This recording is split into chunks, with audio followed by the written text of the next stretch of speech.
Spotify co-founder and CEO, that's Daniel Ek. Joe Rogan has responded to the backlash he has received. Spotify urging to act on this information.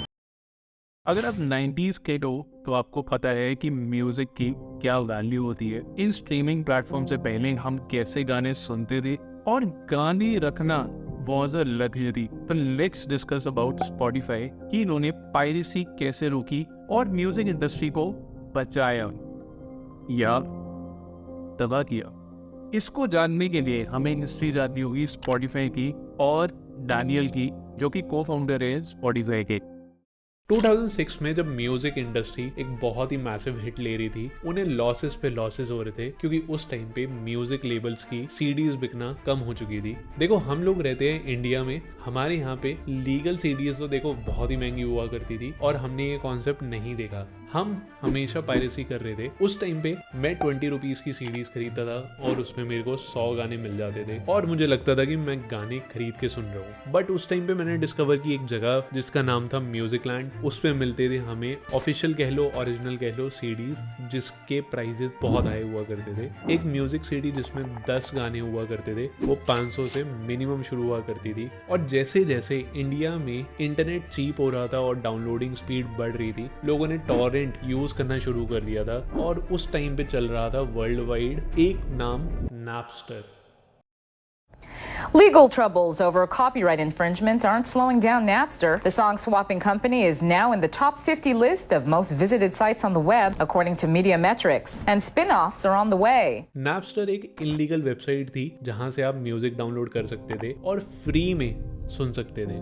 Napster बंद होने के बाद उसके बहुत सारे alternative खुल चुके थे, जैसे कि LimeWire या पायरेट बे। अब पायरेट बे अगर आपने नाम ना सुना हो तो वो वर्ल्ड की सबसे बड़ी टॉरेंट वेबसाइट रही है। म्यूजिक लवर्स पायरेट बे पे जाते थे, गाना सर्च करते थे, उन्हें बहुत सारे सर्च रिजल्ट से अपना वो स्पेसिफिक गाना ढूंढना पड़ता था। अब वहाँ पे और भी चीज़ों का इशू था। First was malware. पायरेसी में हमें नहीं पता होता था कि कौन अपलोड कर रहा है और उसके अंदर क्या कोई मैलवेयर या वायरस तो नहीं। Second was quality. हमें नहीं पता होता था कि म्यूजिक क्वालिटी आपको कैसी मिलेगी। थर्ड वॉज आपको गाने ढूंढने में बहुत टाइम लगता था और इससे फ्रस्ट्रेशन और आपका यूजर एक्सपीरियंस बहुत खराब हुआ करता था। अब डैनियल भी इन्हीं सर्विसेज के यूजर हुआ करते थे। वो भी खुद डाउनलोड किया करते थे गाने और सुना करते थे, बट वो खुद फ्रस्ट्रेटेड रहते थे क्योंकि गाने की क्वालिटी कभी खराब हुआ करती थी, कभी वो गाना ही नहीं हुआ करता था जो वहां पे नाम लिखा हुआ करता था। तो बहुत सारे इश्यूज थे।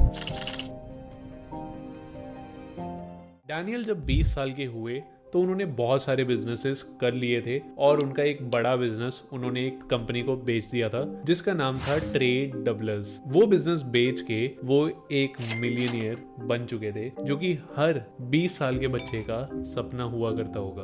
बट डैनियल बनाना चाहते थे एक ऐसा बिजनेस जो एक रियल प्रॉब्लम सॉल्व करे। अब पैसे तो उनके पास थे, बट वो एक प्रॉब्लम ढूंढने लग गए। इसकी वजह से स्पॉटिफाई फॉर्म हुआ। तो डैनियल ने ढूंढ ली थी एक प्रॉब्लम कि भाई गाने हम फ्री में वो भी लीगली कैसे सुना सकते हैं यूजर्स को। डैनियल ने ये प्रॉब्लम अपने दोस्त के साथ शेयर की जिनका नाम था मार्टिन लॉरेन। वो भी एक अर्ली को फाउंडर रहे हैं स्पॉटिफाई के और इन दोनों ने ये साथ में सोचा कि ये प्रॉब्लम ये डेफिनेटली सॉल्व करनी चाहिए। ये एक तो आपको डायरेक्टली स्ट्रीम करवाना चाहते थे म्यूजिक, वो भी लीगली, और ये चाहते थे रिकॉर्ड लेबल्स भी पैसा कमाएं, जो कि पायरेट बे नहीं कर पा रहा था। इन्होंने स्वीडन के बेस्ट कोडर्स हायर किए ताकि इनकी ऐप का एक्सपीरियंस लाजवाब रहे। अब इनकी यूएसपी थी कि आप स्ट्रीम कर सकते हो डायरेक्टली गाना, आपको कुछ भी डाउनलोड करने की जरूरत नहीं है। सेकंड वॉज आप अपनी प्लेलिस्ट बना सकते हो। देखो हम बात कर रहे हैं 2006 की। उस टाइम पे सारे के सारे लोग पहले कुछ डाउनलोड करते थे या सीडी से लेके आते थे, फिर वो ट्रांसफर करते थे अपने पीसी में, तब जाके वो कुछ प्ले कर पाते थे।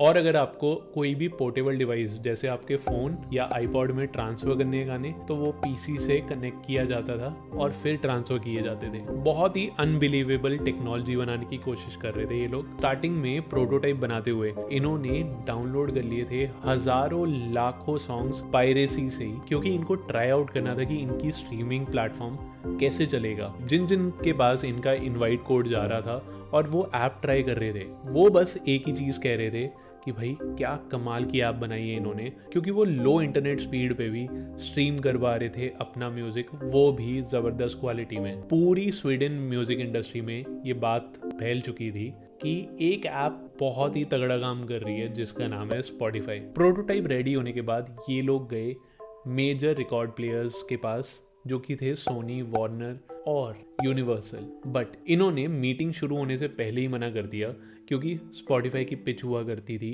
कि वो फ्री में म्यूजिक स्ट्रीमिंग करने देंगे, जो कि ये रिकॉर्ड लेबल्स बिल्कुल भी नहीं चाहते थे कि ऐसा हो। कोई भी इंटरेस्टेड नहीं था इनके साथ डील करने के लिए, क्योंकि उन्हें पता था कि अगर ये फ्री में इनके गाने देने लगेंगे तो पैसे कहाँ से आएंगे, आर्टिस्ट क्या कमाएगा, रिकॉर्ड लेबल्स क्या कमाएंगे।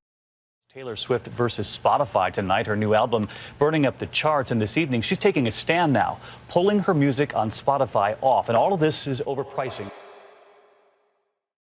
मीटिंग्स कुछ नहीं बन रहा था इनका। ये लोग लोगों से जाके मिल रहे थे सिर्फ, पर इनका काम नहीं बन रहा था। इन्होंने इतनी जबरदस्त ऐप तो बना दी थी जिसका कोई तोड़ नहीं था, बट ये लीगली उसको रिलीज नहीं कर सकते थे क्योंकि इनको म्यूजिक का लाइसेंस ही नहीं था। डैनियल को अल्टीमेटली एक आइडिया आता है कि यार इसको फ्रीमियम बनाना चाहिए। फ्रीमियम का मतलब होता है कि कुछ पार्ट आपके फ्री रहेंगे और कुछ सर्विसेज उसी ऐप की पेड, जिससे कि फ्री वाला पहले तो देख ले ऐप में क्या है, अगर उसे वो वैल्यू प्रोवाइड हो रही है तो वो प्रीमियम वाली सर्विसेज लेना शुरू कर देता है। और ये सच है कि 90% ऑफ रेवेन्यू जो स्पॉटिफाई का आता है वो उनके प्रीमियम कस्टमर्स से आते हैं। जब इन्होंने फ्रीमियम मॉडल लॉन्च किया तो इन्होंने रिकॉर्ड लेबल्स को साफ बोल दिया कि 70% जो भी रेवेन्यू बनेगा स्पॉटिफाई का वो डायरेक्टली रिकॉर्ड लेबल्स को दे दिया जाएगा, और साथ में इनको स्टेक भी दिए गए स्पॉटिफाई में, and 30% Spotify as a revenue मानेगा। इसी वजह से रिकॉर्ड लेबल्स मान गए इस डील को लेके, और अल्टीमेटली स्पॉटिफाई को मिल गए लाइसेंस म्यूजिक स्ट्रीम करने का। This was a win for Spotify, but देखो स्वीडन के मार्केट और यूएस की मार्केट, इनमें बहुत डिफरेंस था। इसीलिए डैनियल और उसकी टीम को पूरे 2 साल लग गए सिर्फ और सिर्फ यूएस मार्केट में जाने के लिए। यूएस मार्केट में एंटर होने के बाद म्यूजिक लेबल्स चाहते थे कि अपने प्रीमियम मॉडल को और रिस्ट्रिक्ट करें कि ज्यादा से ज्यादा लोग प्रीमियम मॉडल पे शिफ्ट हो जाएं, और side by side artist hate करना शुरू कर चुके थे स्पॉटिफाई को, क्योंकि उनका रेवेन्यू बहुत ही कम हो चुका था। तो टेलर स्विफ्ट, मेटालिका, बीटल्स, ये कुछ आर्टिस्ट थे जो कि स्पॉटिफाई से हट चुके थे। उन्होंने अपना म्यूजिक ही स्पॉटिफाई से हटा दिया था, और इस पे काफी कंट्रोवर्सी हुई थी कि स्पॉटिफाई आर्टिस्ट को पैसा नहीं देना चाहता, बट आर्टिस्ट के पास कोई चॉइस नहीं थी उस टाइम पे, उनको वापस प्लेटफॉर्म पे आना ही पड़ता था, क्योंकि अगर वो प्लेटफॉर्म पे नहीं होंगे तो वो वैसे भी कुछ नहीं कमा रहे होंगे। तो उन्होंने यही सोचा कि प्लेटफॉर्म पे रहना इज फार बेटर। अगर आप फंडामेंटल भी समझोगे ना स्पॉटिफाई के, वो कह रहे हैं कि हम एक टेक कंपनी है, हम आपको एक प्लेटफॉर्म प्रोवाइड कर रहे हैं जो कि आर्टिस्ट को फेमस होने में हेल्प करेगा, और आर्टिस्ट बहुत पैसे कमा सकते हैं through live events. You've got some competition. Tidal was announced by Jay-Z. Are you worried about that? So the way we're thinking about this, every person on this planet that has a smartphone will use it to play music. And the vast majority of them will use streaming as that way of listening to music. And if you think about that, we're still in the early days and probably have more than 10 times growth less. So we're really all trying to grow the market, not fight over market share. Spotify के इतने ज़्यादा alternatives आ चुके हैं। YouTube ने अपना YouTube Music बनाया, Apple Music बना, फिर टाइडल बना, फिर गूगल प्ले म्यूजिक बना, फिर भी स्पॉटिफाई नंबर 1 पोजीशन लेके बैठा हुआ है ऑन म्यूजिक स्ट्रीमिंग एप्स। अब देखो इसके बहुत सारे रीजंस हैं। पहला तो एक्सक्लूसिव कंटेंट। 2019 में इन्होंने इन्वेस्ट करना शुरू कर दिया पॉडकास्ट में। इन्होंने जो रोगन, ओबामा, इजी कॉमिक, इन सबके साथ कॉन्ट्रैक्ट कर लिया एक्सक्लूसिव स्पॉटिफाई कंटेंट बनाने के लिए। साइड बाय साइड इन्होंने एक टेक कंपनी एंकर नाम से एक्वायर कर ली, जो कि इनको हेल्प करने लगी पॉडकास्ट सर्विसेज में। सेकंड, इन्होंने हाईली इन्वेस्ट किया मशीन लर्निंग में। देखो स्पॉटिफाई का डिस्कवर वीकली अगर फीचर आपने ट्राई किया होगा तो ये आपको पता होगा मैं एग्जैक्टली क्या बात कर रहा हूँ, बट इस पे बहुत सारी कंट्रोवर्सीज भी रही हैं कि यहाँ पे ये फेक आर्टिस्ट को डाल देते हैं। फेक आर्टिस्ट से मेरा मतलब है कि ये एपिडेमिक साउंड से गाने उठाते थे और ये अपने चार्ट्स में दिखाना शुरू कर देते थे कि रिकॉर्ड लेवल के म्यूजिक के व्यूज कम रहे और इनको पैसे जो हैं वो रिकॉर्ड लेवल्स को कम देने पड़े। बहुत सारी कंट्रोवर्सीज के बाद भी Spotify अपनी जगह पे टिका रहा। इन सब चीजों के बाद भी Spotify अभी तक प्रॉफिटेबल नहीं हो पाया। क्या आपको लगता है फ्यूचर में Spotify प्रॉफिटेबल होगा? मुझे जरूर बताना कमेंट सेक्शन में। और अगर स्टोरी पसंद आई हो तो सब्सक्राइब जरूर कर देना। मैं ऐसी स्टोरीज जरूर लाता रहूंगा। Till then, bye bye.